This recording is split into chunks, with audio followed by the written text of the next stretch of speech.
안녕하세요, 작가님. 네, 안녕하세요. 네, 작가님 강의를 들어보면 소금 섭취는 강조하고 저염식을 하지 말라고 하셨는데 의사나 TV, 신문에서 저염식을 강조하다 보니 소금 섭취가 좀 조심스러워요. 이렇게 소금이 건강에 나쁘다고 이야기하는 이유가 뭘까요? 제 강의를 통해서 소금 섭취의 중요성을 알았음에도 선뜻 손이 가지 않는 것을 이해합니다. 우리는 오랜 시간 동안 소금이 나쁘다고 세뇌를 받으면서 살아왔으니까요. 그럼 오늘은 소금의 억울함에 대해서 변론을 해볼까요? 구독, 좋아요, 쿡쿡, 꾹꾹.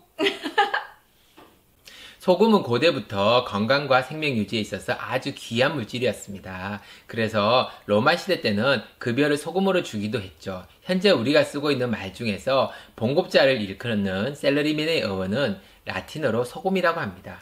그리고 대영 제국 시대에 영국이 인도에 소금세를 부과하면서 간디의 비폭력 투쟁이 촉발되었기도 했죠. 이처럼 귀한 소금이 언제부터 건강에 해로 물질이 되어버렸을까요?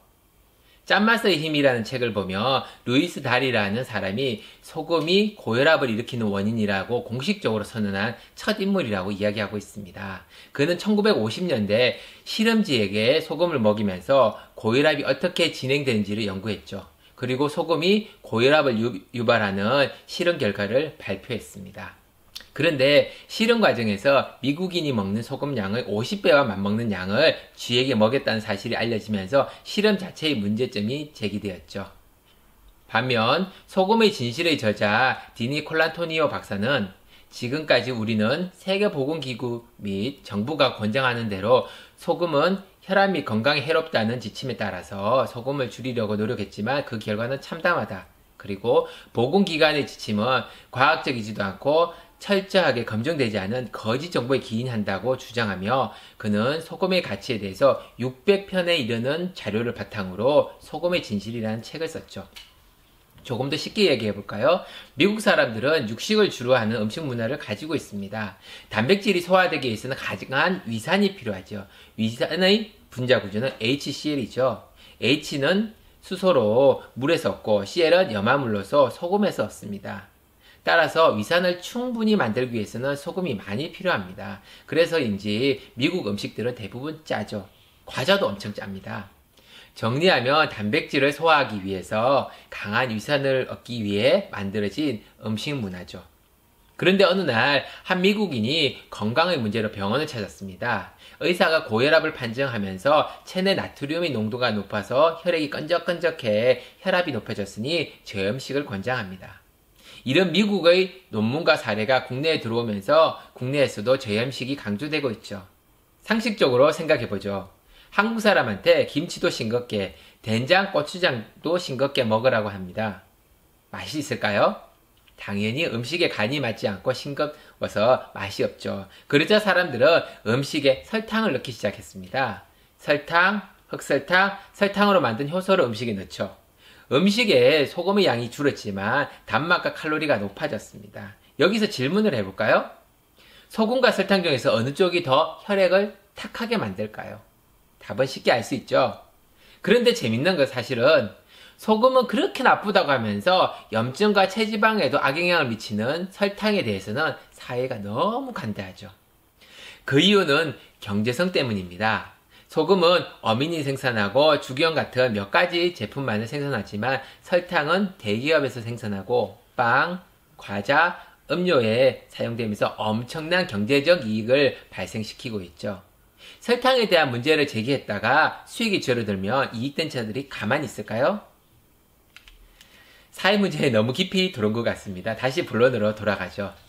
소금이 문제라면 소금을 먹는 사람들은 모두 고혈압에 걸려야 합니다. 하지만 누군가는 고혈압이고 누군가는 정상이죠. 여기서 중요한 포인트가 있습니다. 똑같이 소금을 먹어도 고혈압이 생기는 경우와 생기지 않는 경우의 차이를 아는 것이죠. 그 차이는 바로 물입니다. 혈액은 0.9%의 염도를 유지합니다. 이 염도는 세포에게 영양과 산소를 공급하고 노폐물 횟수에 필요한 삼투압을 가능하게 합니다.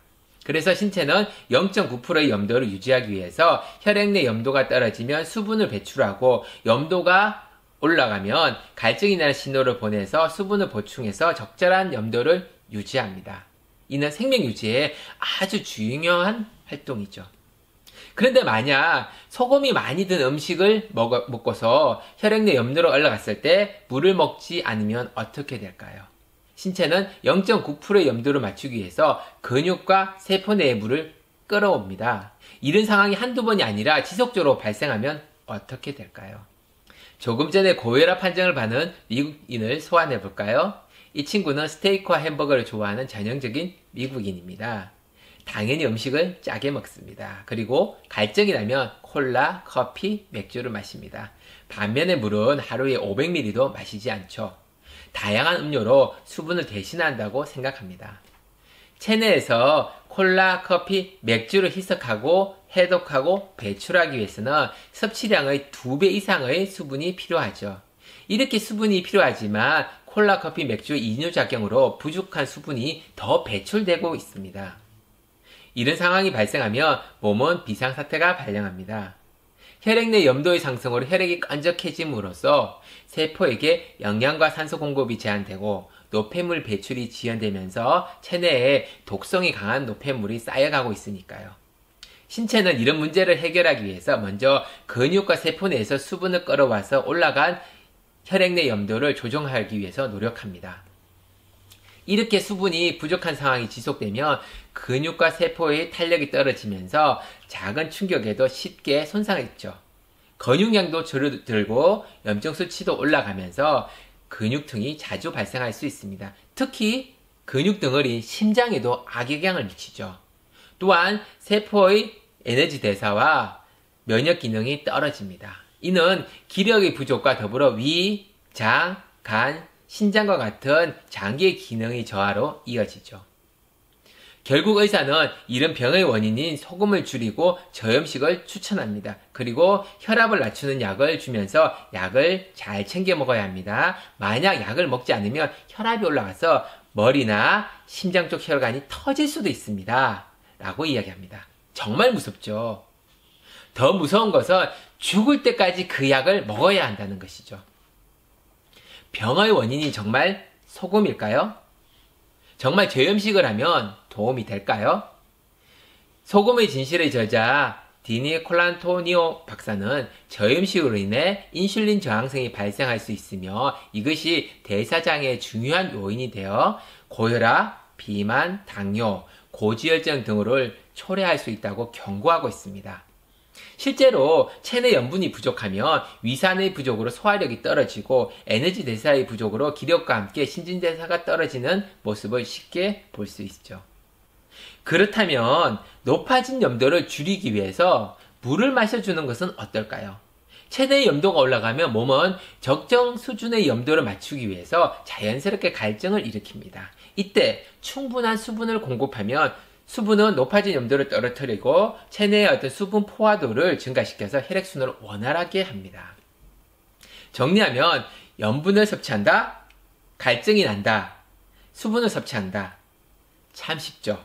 이런 간단한 순리를 역행하면서 많은 사람들이 저염식으로 많은 음식을 먹고 그리고 간이 된 음식을 걱정스럽게 먹으면서 혈압 걱정하는 모습을 보면 정말 안타깝습니다. 이렇게 설명을 해도 소금이 나쁘다고 생각하는 분이 있다면 이런 책들을 권해드립니다. 더 자세한 소금의 변론을 들을 수 있습니다. 아, 네. 이야기를 들으니까 소금에 대한 두려움이 조금은 줄어드는 것 같네요. 그렇다면 어떤 소금을 얼마나 먹으면 좋을까요? 오늘 이야기가 좀 길어졌으니 그건 다음 시간에 이야기하도록 하겠습니다. 오늘의 세 줄 이야기입니다. 첫째, 소금을 먹고 병이 나는 것은 소금과 수분의 균형이 맞지 않아서입니다. 물을 잘 챙겨 드세요. 커피와 같은 차나 음료는 물이 아닙니다. 둘째, 저염식은 건강에 도움이 되지 않습니다. 맛없는 음식을 열심히 먹어도 혈압은 떨어지지 않습니다.